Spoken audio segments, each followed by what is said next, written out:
سے نکاح حرام ہے۔ کل میں نے آپ کو بتایا تھا محرمات، اور سیم ڈے والی لڑکی اس کی سگی بہن مانی جاتی۔ آدم علیہ السلام کے بچے جو ہوتے تھے روز ایک لڑکا ایک لڑکی، روزانہ حضرت حوا حاملہ ہوتی اور شام تک ان کو بچے ہو جائے، 2 بچے۔ اللہ کی قدرت کاملہ ہے، کیونکہ نسل انسانی کو اس وقت بڑھانا تھا، تو روزانہ 2 بچے، ایک لڑکا اور ایک لڑکی۔ پہلے دن پیدا ہوئے حابیل، اور اس کے بعد ان کے ساتھ جو پیدا ہوئی وہ اقلیمہ نام سے تھی۔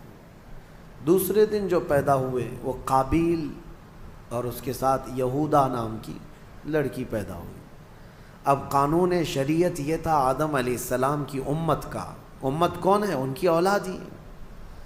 اب قانون آدم علیہ السلام چونکہ رسول تھے، شریعت کا قانون یہ تھا کہ آج جو پیدا ہوا لڑکا ہے وہ کل پیدا ہونے والی لڑکی کے ساتھ نکاح کر سکتا ہے۔ سیم ڈے والی لڑکی اس کی سگی بہن مانی جاتی، حالانکہ سب بہن ہیں، لیکن سیم ڈے جو پیدا ہوئی وہ لڑکی اور وہ لڑکا شادی نہیں کر سکتے۔ اور آدم علیہ السلام کی شریعت کا ہی یہ قانون۔ میں یہاں رک کر کے تھوڑی بات بتانا چاہوں گا۔ آج جو لڑکا پیدا ہوا ہے وہ کل جو لڑکی پیدا ہو رہی، یہ دونوں بھائی بہن ہیں یا نہیں؟ ایک ہی ماں سے ہیں اور ایک ہی باپ سے ہیں، لیکن چونکہ اس وقت کوئی آبادی ہی نہیں تھی، کوئی دوسری آبادی ہی نہیں تھی، شادی ہونا ہے تو انہی میں ہونا ہے، نسل پیدا ہونا ہے تو انہی میں ہونا ہے۔ یہ آدم علیہ السلام کی شریعت میں جائز تھا۔ اب کیا ہمارے لیے یہ جائز ہے کہ آج تم پیدا ہوئے اور 10 سال بعد تمہاری ماں سے دوسری لڑکی پیدا ہوئی تو اس سے تم نکاح کر سکتے ہو، چاہے 50 سال بعد پیدا ہو؟ نہیں، سگی بہن ہے تو اس سے نکاح حرام ہے۔ کل میں نے آپ کو بتایا تھا محرمات عورتیں کیا ہے۔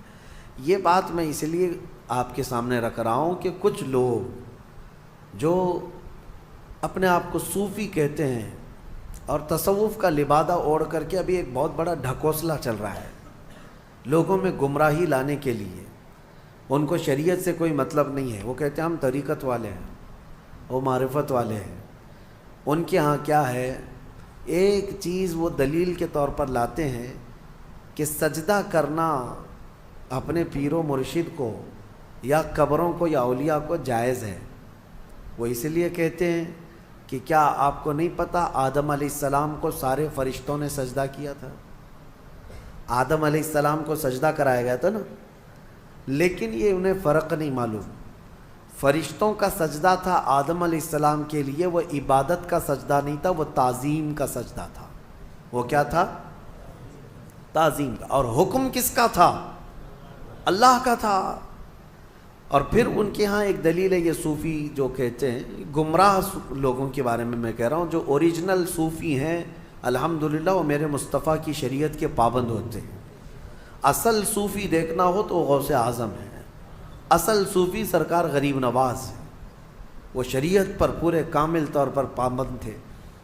اور ایک دلیل وہ یہ دیتے ہیں کہ یوسف علیہ السلام کو ان کے باپ اور ان کے 11 بھائی سارے لوگوں نے سجدہ کیا تھا، وہاں بھی وہ تعظیم کا سجدہ تھا۔ پہلی شریعتوں میں تعظیم کا سجدہ جائز تھا، لیکن میرے مصطفیٰ کی شریعت میں تعظیم کا سجدہ بھی جائز نہیں، تعظیم کا سجدہ بھی جائز نہیں۔ نہ کسی پیر کو، نہ کسی فقیر کو، نہ کسی ولی کو، کسی کو بھی سجدہ کرنا جائز نہیں ہے۔ میں ان کو الزامی جواب کے طور پر یہ کہتا ہوں، جو لوگ کہتے ہیں آدم علیہ السلام کو کیا سجدہ نہیں کیا گیا تھا، تو آدم علیہ السلام کی شریعت پہ چل رہے ہو یا محمد الرسول اللہ کی شریعت پہ چل رہے ہو؟ اگر آدم علیہ السلام کی شریعت پہ چل رہے ہو تو ان کے ہاں بہن سے نکاح بھی جائز تھا، کیا تم کر سکتے ہو؟ شریعت منسوخ ہو جاتی ہے، ایک نبی کے جانے کے بعد دوسرے نبی آئے، ان کی شریعت الگ ہو گئی، لیکن میرے نبی کے آنے کے بعد پچھلی تمام شریعتیں ختم ہو گئی۔ اب جو بھی چلے گی وہ کیا ہے؟ آئی نئی حکومت، سکہ نیا چلے گا، اور ابھی نبی کریم صلی اللہ علیہ وسلم کی شریعت، حتیٰ کہ قیامت کے قریب عیسیٰ علیہ السلام بھی تشریف لائیں گے تو فرمایا گیا وہ شریعت مصطفیٰ کے مطابق عمل کریں گے۔ وہ اپنی شریعت لے کر نہیں آئیں گے۔ حالانکہ عیسیٰ علیہ السلام نبی بھی ہیں، رسول بھی ہیں، ان کے زمانے میں ان کی شریعت تھی، لیکن قیامت کے قریب اب عیسیٰ علیہ السلام آئیں گے تو کس کی شریعت پر عمل کریں گے؟ ہمارے نبی پاک صلی اللہ علیہ وسلم۔ اب سنیے، آدم علیہ السلام کے بڑے بیٹے حابیل اور قابیل کا واقعہ اس میں آیا ہے۔ کیا واقعہ ہے؟ ہوا یہ کہ حابیل کے ساتھ جو لڑکی پیدا ہوئی ان کے ساتھ نکاح نہیں جائز تھا۔ دوسرے دن جو لڑکی پیدا ہوئی یہودا، اس کے ساتھ حابیل کا نکاح ہونا تھا، اور قابیل جو دوسرے دن والا ہے اس کا نکاح پہلے دن والی لڑکی سے ہونا تھا۔ لیکن مسئلہ یہ تھا کہ قابیل کو یعنی چھوٹے بھائی کو اپنے ساتھ جو پیدا ہوئی وہ لڑکی زیادہ پسند تھی، وہ خوبصورت بھی زیادہ تھی، وہ لڑکی زیادہ خوبصورت تھی، اور اسے اپنے ساتھ پیدا ہوئی لڑکی سے ہی شادی کرنا تھا۔ آدم علیہ السلام نے منع فرما دیا کہ اللہ کا حکم ہے تم اس سے نکاح نہیں کر سکتے، اس لیے کہ یہ تمہاری سگی بہن ہے۔ دنیا میں سب سے پہلا فتنہ عورت کی وجہ سے ہوا، سب سے پہلا فتنہ۔ دونوں بھائیوں میں شدید اختلاف پیدا ہو گیا۔ حابیل اور قابیل میں اتنا شدید اختلاف پیدا ہوا کہ ایک لڑکی سے نکاح کرنا ہے، شادی کرنا ہے۔ اس شادی کے چکر میں دونوں کا جھگڑا بھی ہوا، یہاں تک کہ آدم علیہ السلام نے حکم دیا دونوں کو کہ تم دونوں ایک ایک قربانی کرو جانور، اور کھلے میدان میں لا کر کے اپنی اپنی قربانی رکھو۔ جس کی قربانی قبول ہو گئی وہ حق پر ہے، اور قبول ہونے کا طریقہ کیا ہے؟ آسمان سے کوئی چیز آئے گی اور جس کی قبول ہے وہ قربانی اٹھا کر لے جائے گی۔ یہ واقعہ بھی قرآن پاک میں موجود ہے۔ تو دونوں نے ایک ایک قربانی کی، حابیل نے بھی اور قابیل نے بھی۔ دیکھیں فیصلہ اب یہ سیدھے اللہ کی طرف سے آنا ہے۔ دونوں نے کھلے میدان میں اپنی قربانی کو ڈال دیا، جو ذبح کیا تھا انہوں نے۔ تھوڑی دیر کے بعد آسمان سے ایک آگ آئی، اور حابیل جو بڑے بیٹے کی قربانی تھی اس کو آگ اٹھا کر آسمان میں غائب ہو گئی، وہ اس کی قربانی غائب ہو گئی۔ اب یہ واضح علامت تھی کہ حابیل حق پر ہے، اور اللہ کا قانون بھی یہی ہے، لیکن قابیل کو نہ ماننا تھا، نہیں ماننا۔ عورت کی محبت دل میں ایسی رچ بس گئی تھی کہ وہ اس حقیقی نشانی کو دیکھنے کے بعد بھی وہ نہ مانا، کہا کہ میں نہیں مانوں گا۔ آدم علیہ السلام نے بہت سمجھایا کہ حد سے نہ بڑھو، اللہ تبارک و تعالی حد سے بڑھنے والوں کو پسند نہیں کرتا۔ پھر ہوا یہ کہ آدم علیہ السلام حج پہ چلے گئے، خانہ کعبہ کی زیارت کے لیے اللہ کا حکم ہوا، آدم علیہ السلام چلے گئے۔ اب یہ واقعہ کہاں پیش آیا تھا، اس میں تاریخ میں الگ الگ باتیں آتی ہیں، لیکن بہت سارے علماء کا کہنا ہے کہ یہ واقعہ ہندوستان میں ہی پیش آیا تھا، کیونکہ آدم علیہ السلام کی سرزمین جو ہے، سب سے پہلے جو جنت سے آپ اترے سرندی پہاڑ جو سری لنکا پہ ہے، تاریخی روایات یہ بتاتی ہیں آدم علیہ السلام وہاں اتارے گئے تھے۔ سری لنکا کوئی الگ کنٹری نہیں تھی، وہ انڈیا میں ہندوستان میں تھا، اور اسی سے پتہ چلتا ہے کہ پورا ہندوستان ہمارے باپ کا ہے۔ حقیقت ہے یعنی سب کے باپ کا ہے، آدم علیہ السلام ہمارے باپ ہیں، پوری دنیا کے باپ ہیں۔ تو یہ واقعہ جب پیش آیا، آدم علیہ السلام جب حج پہ چلے گئے، تو اب دونوں کے درمیان جو لڑکی کو لے کر اختلاف تھا وہ کیا ہوا، کہاں تک چل گیا۔ اب شیطان آیا، سب سے پہلے انسانوں کو بہکانے اور ورغلانے کا جو چیلنج کر کے آیا تھا اللہ کی بارگاہ سے۔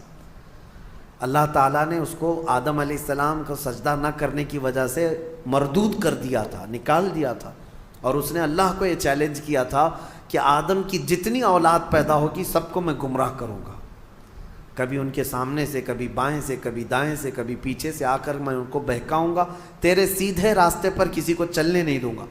یہ اللہ سے اس نے چیلنج کیا تھا، اور اللہ نے فرمایا جا تجھے قیامت تک کی عمر دیتا ہوں، قیامت تک کی تجھے عمر ہے، جتنی کوشش کر سکتا ہے کر۔ لیکن رب تعالیٰ نے فرمایا میرے کچھ مخلص بندے ایسے ہوں گے جن پر تیرا داؤ نہیں چل سکے گا۔ اللہ ہمیں ان مخلص بندوں میں شمار فرمائے۔ شیطان پہلی مرتبہ آیا، دونوں بھائیوں کے بیچ میں دیکھا لڑکی کو لے کر کے اختلاف ہے، تو یہاں آگ لگانا اب اس کا کام تھا۔ اس نے آ کر کے قابیل کو کہا تیرے لیے اچھا سا راستہ میں کیوں نہ بتاؤں، تیرے حق میں وہ لڑکی اچھی ہے، تجھے کرنا ہی چاہیے تھا، تیرا باپ بھی مخالف ہے، تیرا بڑا بھائی بھی مخالف ہے، لہذا ایک کام کر، اس تیرے بڑے بھائی کو دنیا سے ہی ختم کر دے، راستہ صاف ہو جائے گا۔ اس وقت تک ابھی موت نہیں معلوم کسی کو، پیدا تو ہوئے تھے لیکن موت ابھی تک کسی کی نہیں آئی ہے، نہ ہی مرنا معلوم نہ ہی مارنا معلوم تھا۔ تو قابیل کو آ کر کے ابلیس نے، شیطان نے طریقہ بتایا۔ قابیل نے پوچھا میرے بھائی کو اگر ہمیشہ کے لیے میں راستے سے ہٹانا چاہوں تو کیا کرنا ہے؟ تو ابلیس نے ایک بہت بڑا پتھر اٹھا کر کے دکھایا، کہا کہ اس طرح پتھر اٹھاؤ اور اس کے سر پر مار دو۔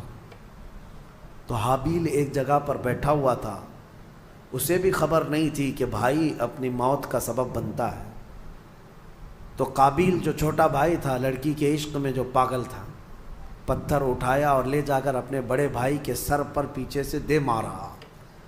جیسی ہی مارا تو وہ سر پھٹ گیا اور بڑے بھائی کا اسی جگہ پر انتقال ہوا۔ دنیا کا پہلا مرڈر ہے، دنیا کی پہلی موت اور دنیا کا پہلا قتل کس نے کیا؟ چھوٹے بھائی نے بڑے بھائی۔ کس کے لیے کیا وہ بھی پتہ ہے، عورت کے لیے کیا۔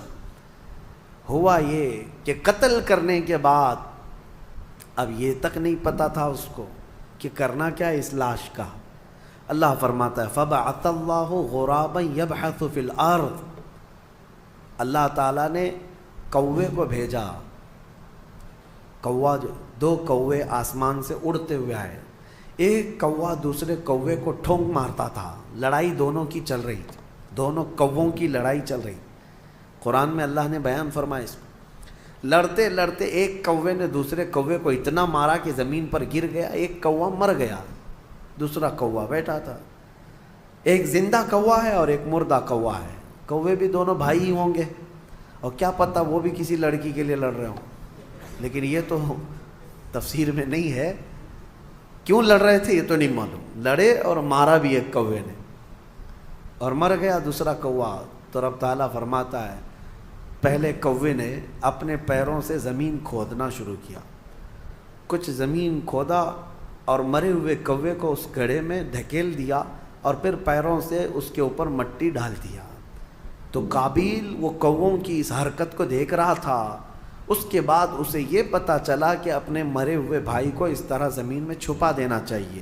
تو پہلی مرتبہ قابیل نے خود قبر کھودی اور حابیل کو اس کے اندر دفن کر دیا اور اس پر مٹی ڈال دیا۔ یہ دنیا کا پہلا قتل تھا ایک عورت کے حصول کے لیے، لیکن بتایا گیا کہ اس قابیل کو بھی وہ عورت نہیں مل سکی۔ آدم علیہ السلام جب تشریف لائے تو شریعت کا حکم عدولی اور پامالی کرنے کے سزا دی گئی اس شخص کو، قابیل کو۔ عورت نہ اس کو ملی نہ اس کو ملی۔ یہ دنیا ایسی ہے جس کو امام اہل سنت فاضل بریلوی رحمۃ اللہ علیہ نے کیا ہی بہترین انداز میں فرمایا، شہد دکھائے زہر پلائے، قاتل ڈائن شوہر کش، اس مردار پہ کیا للچائے، دنیا دیکھی بھالی ہے۔ ہاں یہ شہد دکھتا ہے، ہوتا زہر ہے۔ اب اس کے بعد آیت جو آئی ہے وہ ہمارے لیے سب سے بڑی عبرت کی آیت ہے۔ رب تعالیٰ فرماتا ہے من اجل ذالک کتبنا علی بنی اسرائیل، اسی وجہ سے اللہ فرماتا ہم نے یہ لکھ دیا کہ جس نے کسی ایک جان کو قتل کیا، ایک جان کو قتل کیا، اللہ فرماتا ہے فَكَأَنَّمَا قَتَلَ النَّاسَ جَمِيعًا، گویا کہ اس نے پورے انسانوں کا قتل کیا، پورے انسانوں کا قتل کیا۔ وَمَنْ أَحْيَاهَا فَكَأَنَّمَا أَحْيَا النَّاسَ جَمِيعًا، اور جس نے کسی ایک جان کو بچایا گویا کہ اس نے پورے انسانوں کو بچایا۔ یہ اللہ کا قانون ہے، جس نے ایک قتل کیا اس نے پورے انسانوں کا قتل کیا۔ اب یہاں سے قیامت تک جتنے مرڈر ہوں گے، قتل ہوں گے، ان سب قتل اور مرڈر کا گناہ اس قابیل کو دیا جائے گا جس نے سب سے پہلا قتل دنیا میں کیا۔ لیکن کوئی یہ نہ سمجھے کہ اس کو نہیں ملے گا، سب قابیل پہ جائے گا۔ ہاں یہ سوچ کر کے مرڈر شروع ہو جائے۔ قتل کرنے کا گناہ خود کا گناہ تو ہے ہی، لیکن اتنا بڑا گناہ اس کو بھی دیا جائے گا جو فرسٹ ٹائم شروع کیا ہے۔ اور اسی قاعدے کے مطابق کوئی بھی برا کام تم شروع کر رہے ہو، یاد رکھو اگر اس کی پیروی کرتے دوسرے لوگ بھی وہ گناہ میں ملوث ہوئے، ان سب کے گناہ کا بوجھ بھی تمہارے اوپر ڈالا جائے گا۔ ہو سکے تو کوئی نیا کام اچھا شروع کر دو تاکہ اس کی فالو کرتے کرتے لوگ ان کی نیکیاں تم تک آتی رہیں قیامت تک۔ کوئی برا کام تم نے، بہت سارے لوگ فیشن شروع کرتے ہیں، ان کو ایسا لگتا ہے کہ یہ میرا فیشن ہے، ایک نیا فیشن۔ گناہ کو اگر فیشن شروع کیا، نیکی کو فیشن بناؤ۔ اگر اس کی کوئی اقتدا کر لیا تو اس کا ثواب تمہیں ہے۔ مثال کے طور پر نماز میں، نماز کے بعد ہم تسبیح پڑھنا شروع کر دی، سبحان اللہ و بحمدہ سبحان اللہ العظیم، لوگ اس کو نقل کرتے رہے۔ جس نے بھی جہاں پر بھی شروع کیا، جب تک پڑھا جاتا رہے گا شروع کرنے والے کو اس کا ثواب ملتا رہے گا۔ آپ نماز کے بعد سلام شروع کر دیے، برسوں تک اگر میرے آقا کی بارگاہ میں لوگ اسی پر نقل کرتے ہوئے سلام پڑھتے رہے تو اس نئے کام کی ابتدا کرنے کا ثواب تو ہے ہی، لیکن جتنے لوگ اس نیک کام پر عمل کرتے رہیں گے ان سب کا ثواب بھی آپ کو دیا جائے گا، اور عمل کرنے والوں کے ثواب میں بھی کوئی کمی نہیں ہوگی۔ اسی طرح گناہ کا مسئلہ ہے،